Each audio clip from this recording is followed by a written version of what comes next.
Hello students, it's me, your science teacher Lil Hamal. How are you today? I'm very sure you're very well and you are doing very good from home. You're learning and staying safe. So I'd like to ask you, stay safe, stay home and stay learning. So I'm going to teach you grade 9 science, the lesson adaptation today. Adaptation. Okay, let's talk something about adaptation first of all. Adaptation is a terminology that describes how the organisms are adapted in their environment or in their habitat so that they are able to survive and they are able to reproduce. So it is the characteristics or the phenomenon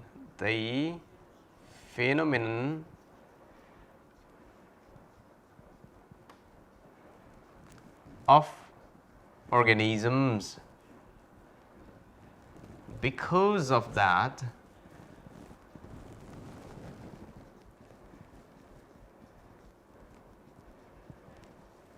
they are able to adjust in the environment. So what is adaptation? Adaptation is the phenomenon of organisms because of that they are able to adjust in the environment. It's called adaptation. It's called adaptation. They become adapted. They suited to that environment. Okay? They get suited. They get suited in their habitat. Habitat means where they live. Whether they live in water, they get suited to live in the water, or whether they fly, they're suited to fly, or whether they live in desert, arid, or very dry area.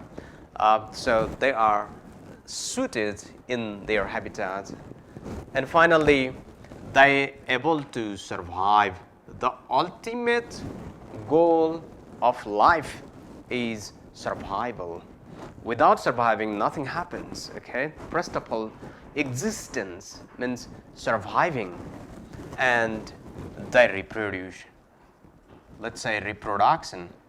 So, because of the adaptation, the organisms get suited in their environment or habitat where they live, whether they live in the mountain, whether they live in the snow, whether they live in high altitude, or whether they live in the ocean or fresh water at the bottom of the ocean, or den or cave under the soil, or they fly, and they survive, they exist, and they're able to reproduce. So ultimate goal or objective of the life is surviving and reproducing. Reproducing means producing their own kind. So living beings are mortal, they cannot live forever, so that they need to produce their offsprings before they die. So organisms get adapted, get adjusted, get suited, or get intermixed to the environment so that they become safe from enemies or other natural enemies or as human beings, and they survive and they reproduce.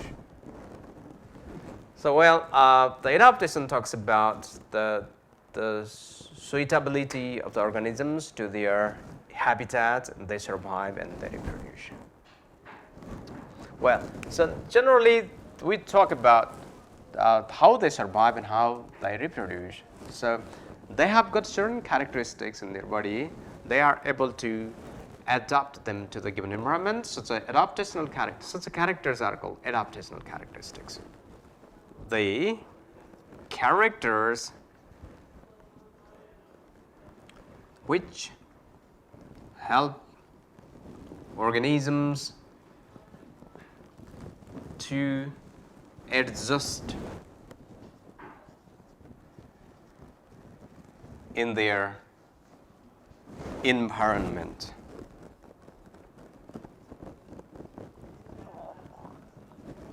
Are called adaptational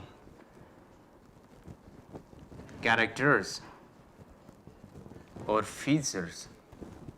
For example, the wings of the birds, they help for flying. Likewise, the spines of the cactus, they help them conserving water. They prevent the loss of water as the leaves are modified into the spines.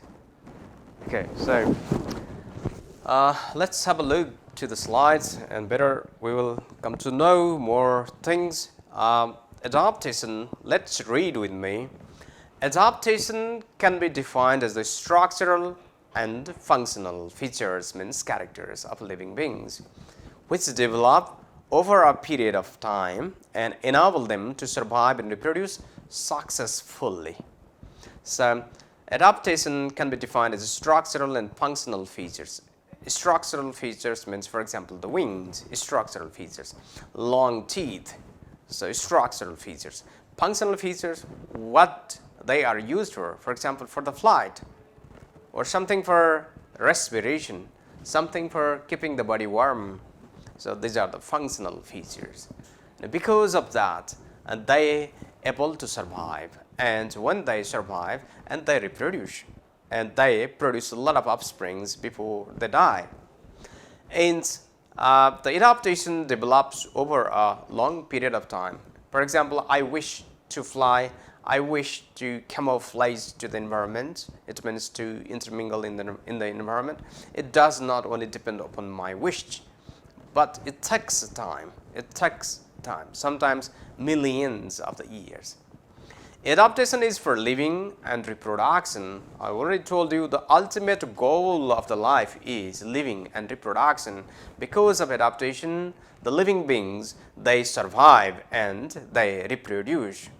Well, so adaptational characteristics means any characteristics that is advantageous to the organism and which make organism better suited to the environment are called adaptational characters or adaptational features. Adaptation can be structural, means for example hand, leg, claws, adhesive pads, wings. These are the structural, related to the structure. Physiological means related to their physiology, life processes, their functionings in the body. That is about physiological process. For example, production of less amount of urine when we are not taking a lot of water. For example, the camel, they take a small amount of water, they produce the urine as less as possible. That's physiological feature. Likewise, the Sherpas people living in a high altitude, they have got more number of RBCs in comparison to the people living in the coastal areas. So that's a physiological adaptation. Anatomical means internal body structure. For example, anatomical. For example, food storage structure, air storing structure, for example, in the birds, or water storing structures, for example, in the camel. Anatomical means internal structure. Genetics. So some of the adaptational characteristics, or many of them, are genetics. For example, whatever the adaptational characteristics that our ancestors have, and we've got the same. So that's genetics that get transmitted from one generation to another generation. Well, so adaptation in plant. Okay, good. The plant world contains a lot of plants, and these plants, some of them they present in the water, some present in the moist soil, and some of them present in the arid environment. So yeah, it means dry lands. So on the basis of availability of water, the plants are divided into three types. So there should be plants. So spelling error. Sorry about that. So number one, the plants are divisible into three categories. Hydrophytes. Hydro means water. The plants, they grow in the water, or they are found in the habitat where there is plenty of water. And such plants are called hydrophytes. Hydro means water, phytes means plants. For example, lotus, an example of hydrophyte, mesophyte. The plant where there is moderate water, they grow in the moist land or moist soil. They are called mesophyte. Meso means mesic. Mesic means moderate. Where there is moderate water, plenty of water, and they grow there, these plants are called mesophytes. For example, cucumber, pumpkin, etc. Xerophytes, there is missing of O, so Xerophytes. Xerophytes, they found where there is very less water or there is no water. And they grow in the very dry land, for example, in desert, arid area. For example, cactus, opuntia, etc.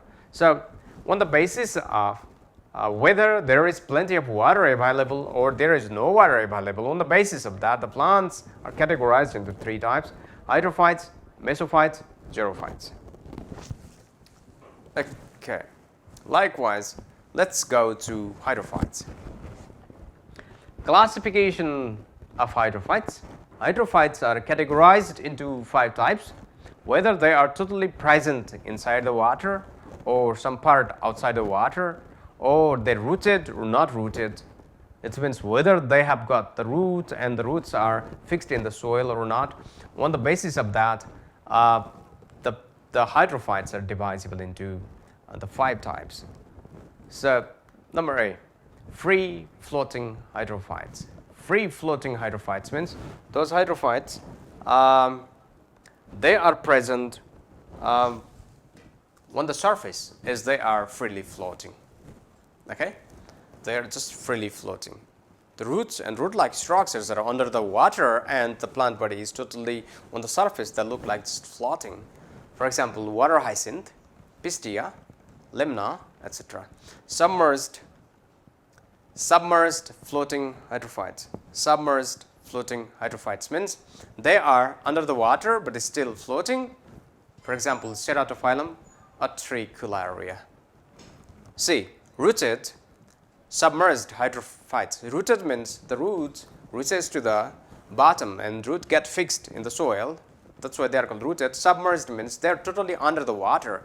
Plant totally under the water, but their roots are fixed on the bottom of the water where there is soil, and these are called rooted submerged hydrophytes. Example, hydrilla, cara, etc.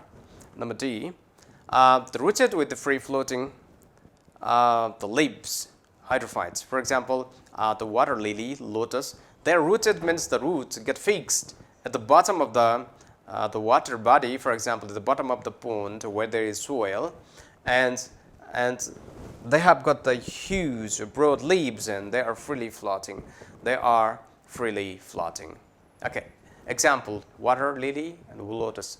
Next, rooted emergent hydrophytes. Example, Sagittaria, ranunculus, typha, etc. What do you mean rooted emergent hydrophytes? Means they're rooted. The roots are fixed in the soil, but the half part of the plant is outside the water and the half part inside the water.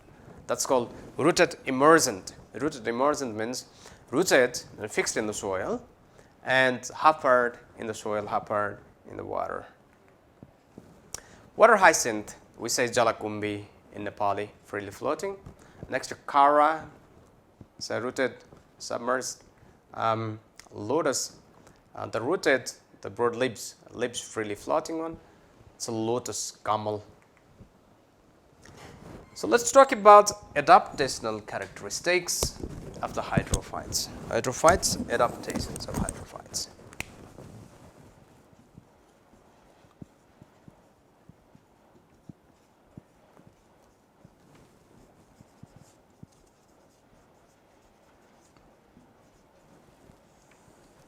Well, there are a few adaptations of hydrophytes which are very important. Number 1, they are found where there is plenty of water, so that they have got sometimes no root if the roots are there, and the roots are weak root, and the roots are without, sometimes the roots are not true roots. For example, they are without root caps, no root caps. Okay, so the weak roots or no roots. Without root caps and root hairs.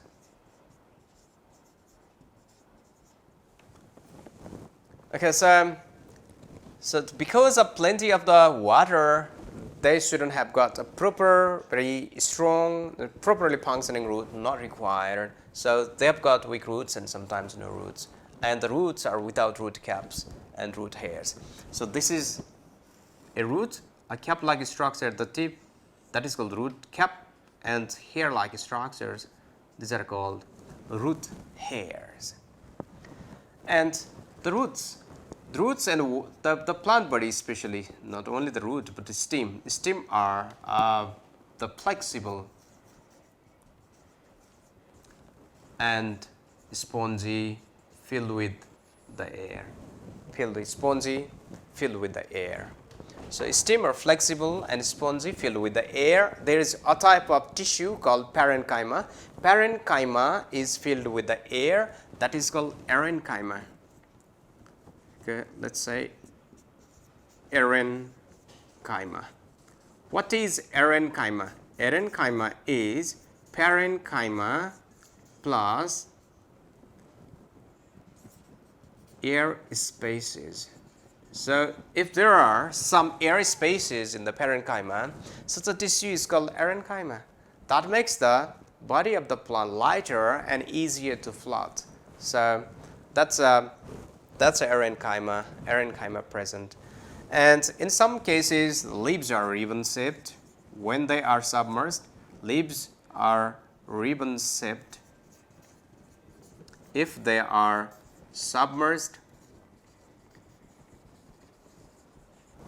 and leaves are broad when they are free floating. For example, the leaves are ribbon shaped, means the narrow, for example in the Utricularia, and the leaves are broad in case of floating type. For example, in the lotus, the leaves are the broad and circular. We talked about erenchyma. Erenchyma not only makes the body lighter, helps in floating, and it maintains the buoyancy and flexibility. So if there is water current, it easily does not break the plant body because of the water current. So flexibility and buoyancy is maintained. Okay, basically the water conducting tissue, xylem is poorly developed. Xylem poorly developed, and the water distributing tissue, phloem, is highly developed. So in the hydrophytes, the water conducting tissue, xylem is poorly developed, and the food distributing tissue, phloem, is highly developed. Okay, so have a look on the screen, on the slide, and we'll come to know more about these, and we'll go to the next one. So less developed and weak root system in the hydrophytes. Roots absent or without root hairs and root caps. The stem is flexible and spongy due to presence of erenchyma. Erenchyma is parenchyma plus air spaces. The leaves of the submerged, means that is inside the water, for example, Utricularia, they have got a thin and long ribbon-shaped leaves. However, the floating leaves are broad and circular shaped, such as in the lotus. In the lotus, broad and circular shaped leaves. In erenchyma, so the plant body is covered by a wax-like substance. This is very important thing, and sometimes the question asks why. The plant body of hydrophytes is covered with wax-like substance. Why? Okay, wax-like because wax-like substance prevent from decaying in the water. That is the adaptation. Erenchyma, that is parenchyma plus air space, provides buoyancy and flexibility. Buoyancy means floating. And flexibility means it gives the flexibility to the body. The body becomes flexible so that it does not break easily because of the water current. Water conducting tissue, xylem is poorly developed. However, food conducting tissue, the phloem is highly developed. So, these are the main adaptational characteristics of hydrophytes.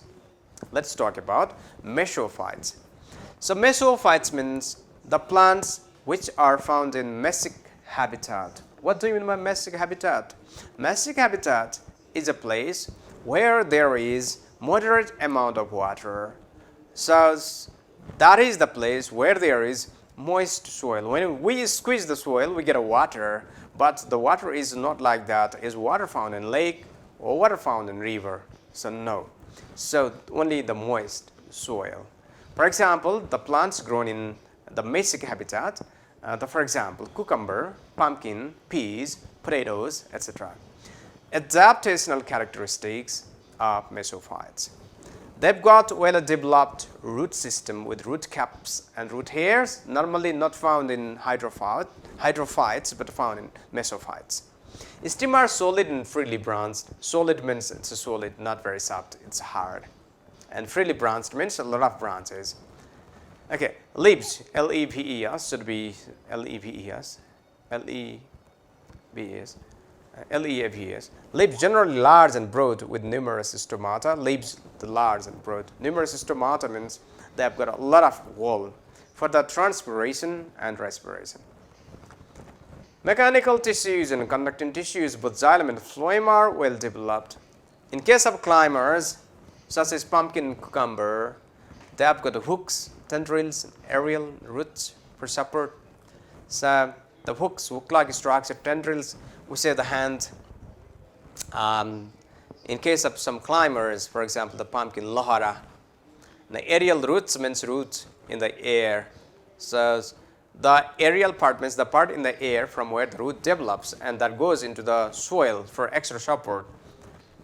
These are commonly found in pumpkin, cucumber. Okay, have a look. So cucumber, is that a cucumber or pumpkin? So it doesn't matter, they are very similar. So with the tendril, okay, tendril means the hand-like structure that binds to the shepherd so that it's easier to climb. So in case of the cucumber, the pumpkin, the gourds, even the peas, such a tendrils are present. Okay, xerophytes. Okay, keep on looking on the screen. I'm clearing the board and I'll come back in a minute. So keep on reading that. So xerophytes, the plants found in the xeric environment. Xeric environment means arid or dry environment. For example, the desert. For example, desert. Xerophytes.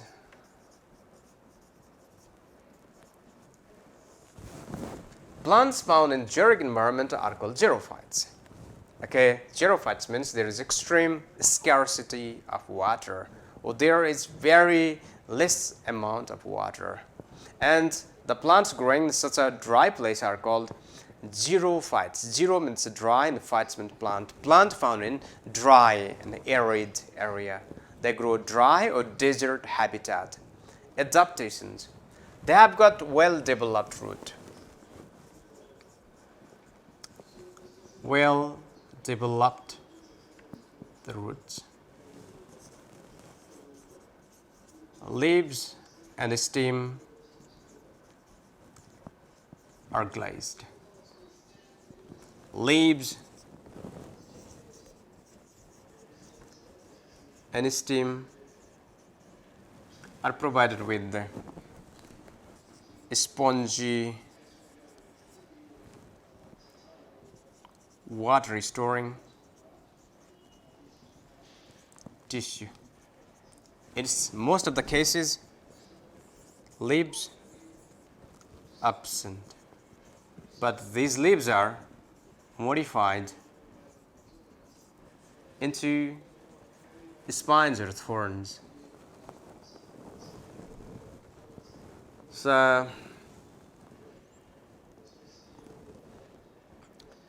So cactus, in some of the cases like cactus, the leaves are absent in some cases and leaves are modified into thorns. that reduces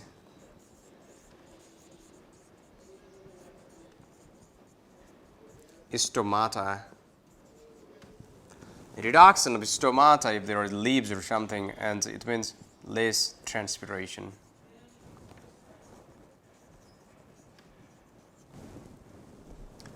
Okay, so that sort of things. And we talked about succulent organs, especially root, stem, and the leaves. Okay, let me explain these things one by one. Xerophytes, the plants found in arid or dry areas. Okay, so adaptational characteristics of xerophytes. Number one, they have got well-developed root system and extensive root system so that they search water in the surroundings. They have got leaves and stem, but they are glazed, means they're shiny. So they reflect solar radiations that prevents the loss of or evaporation of water present inside the body of the plant. They're shiny. The leaves and stem are glazed, means shiny, so they reflect the solar radiation, sunlight. They reflection. Okay, leaves and stem, they are spongy and they contain water. They contain water storing tissue. The main objective of xerophytes is how to save the water. Because they do not have much water, so they have got a spongy water storing tissue. If they have got little amount of water or small rainfall, that will be enough for like a couple of years. And the leaves, if leaves are present, they are succulent. Succulent means thick, fleshy, water storing. Okay, if leaves present, in most of the cases, leaves are absent, and even leaves are modified into the thorns. For example, in cactus. So why the leaves are modified into the thorns? If leaves are modified into the thorns are without stomata, and there is no transpiration. Transpiration means loss of extra water in the form of the water vapor is called the transpiration. Transpiration causes loss of water. They have to save the water. That's why the leaves of the cactus modified into the thorns so that the water is conserved. Reduction of stomata is there is less number of stomata, there will be less rate of transpiration, less transpiration rate, there will be conservation of the water. For example, cactus, aloe vera, opuntia, and many more. Have a look at a few slides. Well, the plants which grow in the xeric environment, there is extreme scarcity of water are called xerophytes. They grow in the dry or desert habitat. Example, cactus, aloe vera, opuntia, gigiphus, etc. Adaptational characters. They have got well-developed and extensive root system for the source of water. They have succulent organs, root, stem, and leaves. What does it mean? Thick, fleshy, storing water, full of the water. Okay, such a structure is called succulent structure, succulent organ, succulent roots, stem, and leaves to conserve water. They have got a water storing spongy tissue that helps for storing water, because main adaptational characteristics modified for the xerophytes is to save the water. In cactus, leaves are reduced to spines. To reduce spines means thorns, to reduce transpiration, because spines are without stomata. And because of that, there will be very minimum loss of the water as a process transpiration. Stomata few and sunken. Sunken means the closed stomata present. Prestable stomata very few and they are closed. Closed means there is no transpiration or very minimum transpiration. Leaves and stem are glazed and shiny. Because of that, they reflect the sunlight and preventing evaporation of the water from the body. That's a cactus. The cactus, that's a stem and provide a lot of the roots. Not roots, the spines. Spines are actually modified leaves. That reduces the transpiration. And so opuntia, it's another type of cactus, but spherical structure, that's what we say opuntia. So it's the same thing. The leaves are modified into the spines to reduce the transpiration. So aloe vera, the leaves are thick and succulent, that stores the water in it. Okay. So anyway, the characteristics of xerophytes or xeric plants are modified for conserving water. And for today, that's all. We'll be going more tomorrow. That's all. Have a good day today. Thank you very much.